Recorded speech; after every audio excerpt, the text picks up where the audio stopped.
जेवण म्हणजे फक्त पोटभरणं नसून ते चविष्ट आणि आरोग्यदायी हवं. म्हणूनच साई जीवन कोल्ड प्रेस्ड ऑइल बनवलंय सर्वोत्तम शेंगदाण्यांपासून. ना केमिकल्स ना उष्णता, झिरो कोलेस्ट्रॉल आणि ट्रान्सफॅट फ्री.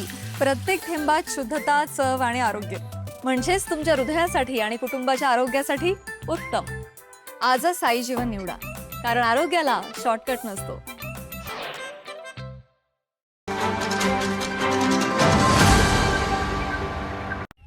या कार्यक्रमासाठी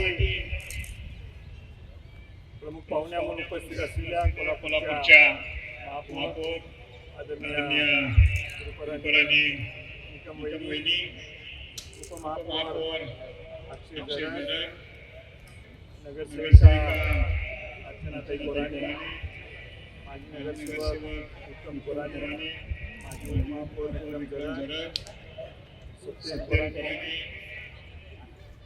निखिल कोराणे, राजू साळुंके, रमेश पवार आरोग्य आणि या कार्यक्रमासाठी उपस्थित सर्वच मान्यवर, विशेष करून पालिका सर्व पदाधिकारी, सर्व हितचिंतक, त्यांचे पाठीराखे आणि मोठ्या जिल्ह्यात कोल्हापूरकरांच्या मन जिंकलेली सगळी खेळाडू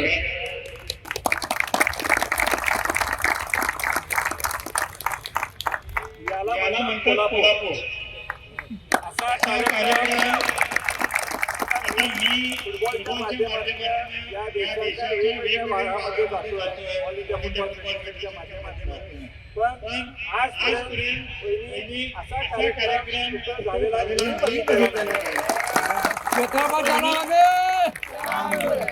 कोल्हापूरचे नेहमीच वैशिष्ट्य राहिलेलं आहे. कोल्हापूरने कायम राखलेला आहे. पूर्वीच्या काळात आपल्याला माहिती आहे, या काळाला राजाश्रय असायचा. कालांतरानंतर या कोल्हापूरसारख्या या फुटबॉल लोकाश्रय नाही. खेळाडूंच्या पाठीशी कसं राहायचं हे कोल्हापूरकरांनी अनेक वेळा दाखवून दिलेलं आहे.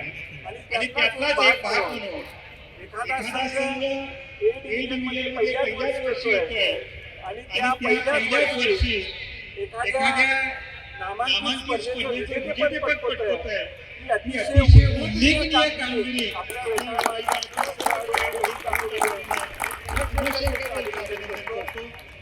त्यांचं अभिनंदन करत असताना आपला संघ नवीन आहे, ए डिव्हिजन मध्ये आलेला आहे. शेवटी पडद्या पुढे काम करणारे लोक वेगळे असतात, पडद्या मागे देखील काम करणारे कष्टकरी लोक वेगळे असतात.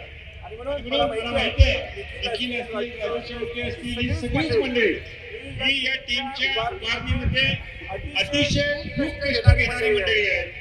अनेकदा त्यांनी अडचणीच्या काळात देखील हा संघ चालवण्याचा प्रयत्न केलेला आहे.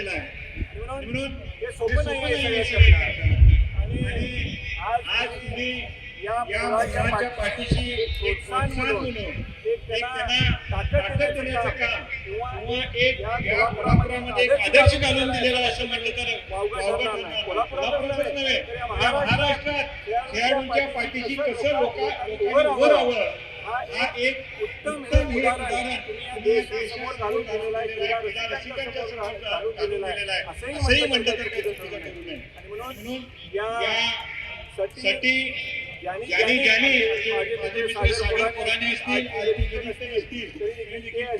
त्यांचं संपूर्ण कुटुंब असेल, या सगळ्या लोकांनी या मुलांना हे दुचाकी आज दिलेले आहेत. त्यांचं विशेष करून आभार मानतो, कौतुक करतो. या सगळ्या मुलांनी यातनं प्रेरणा घ्यावी, यातनं स्फूर्ती घ्यावी.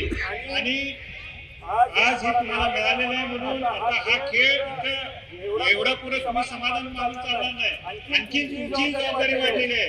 तुम्ही इथून पुढे आणखी चांगल्या पद्धतीने आपल्या स्वतःच्या खेळाचं प्रदर्शन केलं पाहिजे असं आव्हान मी तुम्हाला सर्वांना करतो. पुन्हा एकदा आणि त्याच्या सर्व सहकाऱ्यांचे मी मनापासून आभार व्यक्त करतो. या उपक्रमाचं मनापासून कौतुक करतो. जय जय जय. ताज्या घडामोडी पाहण्यासाठी माझा महाराष्ट्र न्यूजला आजच सबस्क्राईब करा.